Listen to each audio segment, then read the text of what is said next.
अंतर में शंख और घंटे की आवाजें सुनना चाहते हैं तो भाई सबसे पहले इन आवाज़ों को बाहरी तौर पर सुनो। जैसे घर के पास कोई मंदिर है तो वहाँ सुबह शाम जाओ, वहाँ सुबह आरती कही जाती है, शाम को भी आरती कही जाती है, तो उस जगह घंटे बजाए जाते हैं, शंख बजाए जाते हैं। तो पहले उन शंख और घंटे की आवाज़ों को सुनो। फिर उन्हीं शंख और घंटे की आवाज़ों को जब हम ध्यान करने बैठते हैं तब उन्हें सुनने की ज़रूरत है। देखो, जो बाहर हो रहा है वही हम अंदर सुनते हैं। अब यदि बाहर दुनिया का शोर सुनते हैं तो अंदर भी दुनिया का शोर ही सुनाई देता है। अब बाहर हमने घंटे और शंख की आवाज़ें सुनी, वहाँ हमने आरती देखी कि आरती की जा रही है ज्योति द्वारा। तो अब इन चीज़ों का हमें अनुभव करना है। अब इन्हीं चीज़ों का बंद आँख करके ध्यान करो। बाहर देखा है, इन्हें अंदर देखने की कोशिश करो, क्योंकि एक साथ हमें ये धुन सुनाई नहीं देंगी, चाहे हम कितना ही अभ्यास कर लें भजन का, सिमरन का, कि हमारे अंदर ये धुन, ये आवाज़ें, ये प्रकाश प्रकट हो जाएंगे। ऐसे नहीं होंगे। इसके लिए माहौल बनाना पड़ेगा, और माहौल बनाने के लिए ये सबसे अच्छा तरीका है। घर के आसपास कोई मंदिर है, 10 मिनट सुबह निकालो, 10 मिनट शाम को निकालो, जाओ, सप्ताह भर तो जाओ, वहाँ जाकर देखो, और फिर उसी चीज़ का अनुभव भजन सिमरन के समय करो। जैसे हम पवित्र 5 नाम जपते हैं, जो गुरु ने नाम दान दिया है वो जपते हैं, तो पहले हम अपनी सुरत को शब्द के साथ जोड़ने का अभ्यास करते हैं। फिर जब हम ध्यान करते हैं, भजन करते हैं, तब उसी शब्द को सुनने की कोशिश करते हैं। जो बाहर घंटा बजा है, जो बाहर मृदंग बजा, जो बाहर शंख बजा, या बाहर जो आरती गाई, ये अनहद का नाद बाहर था, अभी अंदर फूटे। अंदर फूटेगा कब? जब हम आंतरिक तौर पर इसका अनुभव करेंगे, मेहनत करेंगे। कहा भी है, अनद धुन घंटा बजे, शंख बजे मृदंग, ओंकार मंडल बंधा, मेघनाद गर्जंत। जो दूसरा रूहानी मंडल है उसके धनी का नाम है ओंकार।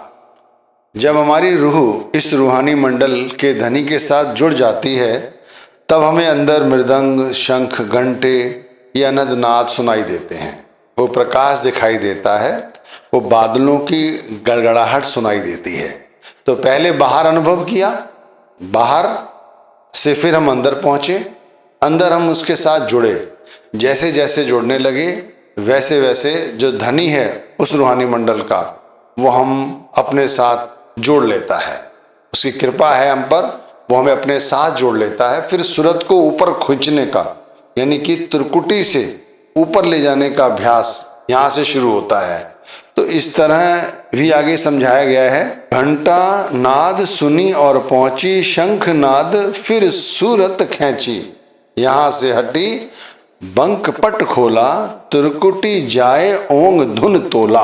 एक बार हमारी सूरत, हमारी आत्मा इन नादों के साथ जुड़े तो सही, उसके बाद ये अपने आप ऊपर की ओर चढ़ना शुरू कर देती है। तो यदि चाहते हैं हम लोग कि भाई ये सब हमारे साथ भी हो, तो यहाँ से हटो, यानी संसार से हटो, संसार से अपनी जो रूह है वो ऊपर की ओर चढ़ाओ। ऐसा नहीं है कि इस संसार का तिरस्कार करने लग जाओ, आंखें बंद कर लो, कानों में रुई ठूस लो। यहाँ जो लीला हमारे सामने हो रही है, घर परिवार की, शरीर की, इस लीला का हम हिस्सा हैं, इस लीला का हम हिस्सा हैं। लेकिन इस हिस्से को सच मत समझना। हम यहाँ पर निमित्त, एक क्षणिक जो भी समय हमें मिला है, चाहे 70 वर्ष का हो, चाहे 80 वर्ष का, चाहे इससे कम, जो भी समय मिला है, हम उस लीला का हिस्सा है। इस लीला का खेल खेलते हुए हमें अपना वो काम भी करना है जिसके लिए हमें गुरु ने चुना है, हमें नाम दान दिया है। गुरु ने दिया है नाम कि शब्द के साथ जोड़ो। हम गुरु को ही शब्द मानते हैं तो गुरु की पूजा करने लगते हैं। अच्छी बात है, साकार भक्ति है गुरु की, ये एक जरिया है गुरु के सूक्ष्म स्वरूप तक पहुंचने का, सिर्फ जरिया। और जब हम अंतर में शब्द को ढूंढते हैं, खोजते हैं, तब हमें इन शब्द धुन, शब्द के प्रकाश, इनके साथ हमारा संबंध जुड़ता है। पहले इन्हीं के साथ जुड़ता है। जब इनके साथ हमारा संबंध जुड़ जाएगा तब हमें गुरु का वो सूक्ष्म स्वरूप, वो रूप नजर आएगा जिसे शब्द कहा गया है।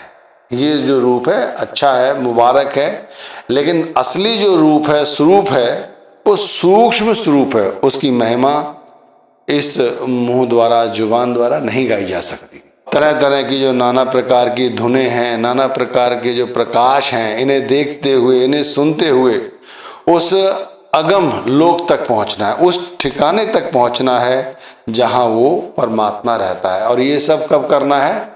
जीते जी, मरने के बाद नहीं। मरने के बाद किसे क्या पता क्या हुआ, इसलिए जीते जी ये सब हमें हासिल करना है। सुखी रहना है, खुश रहना है। जिस हालात में मालिक रखे उस हालात में खुश रहना है, शिकायत नहीं करनी है। अगर हमें कोई दुख है तो हमारे कर्मों का ही हिसाब किताब चुकता हो रहा है। अब हिसाब किताब चुकता हो रहा है तो रो रहे हैं। ज्ञानी काटे ज्ञान से, मूर्ख काटे रोए। जो मूर्ख है वो दूसरों को इसके लिए उत्तरदायी देता है। यदि हमारा पड़ोसी हमसे झगड़ रहा है, यदि हमारे रिश्तेदार हमारा अच्छा करने के बाद भी हमारे संग घटियाई करते हैं, तो भाई इसमें किसी और का दोष नहीं है। हमने कर्म ही ऐसे कर रखे, हमने पहले उन्हें कभी ऐसा ठगा है, आज वही हमारे साथ हो रहा है। देख लो किसी की औलाद कितना प्रेम प्यार के साथ जीवन जीती है और माँ बाप की सेवा करती है। वहीं कुछ औलादें ऐसी हैं जो माँ बाप के साथ घटियाई करती हैं, उनसे लड़ती हैं, झगड़ती हैं। आप देख लो, ये सिर्फ कर्मों का विधान है और कुछ नहीं। कर्म प्रधान विश्व रच राखा, जो जस करई सो तस फल चाखा। इसलिए हमें हर रोज अंदर बैठकर अपने शब्द धुन सुनने की कोशिश करनी है, शब्द के प्रकाश को देखने की कोशिश करनी है। और ये कैसे होगा? ये बाहरी शोर है जो हमें अंदर सुनाई देता है। इस तरह अगर ये नाद सुनना चाहते हो तो फिर किसी मंदिर में जाओ, सुबह और शाम जाओ तो सही, 5-7 दिन जाओ, वहां के घंटों और शंख की आवाजों को सुनो, तसल्ली से सुनो। जब वो बजाए जा रहे हो आंख बंद करके ध्यान से सुनो, उस घंटे की आवाज में खो जाओ। आरती की जा रही तो उस आरती की ज्योत में खो जाओ।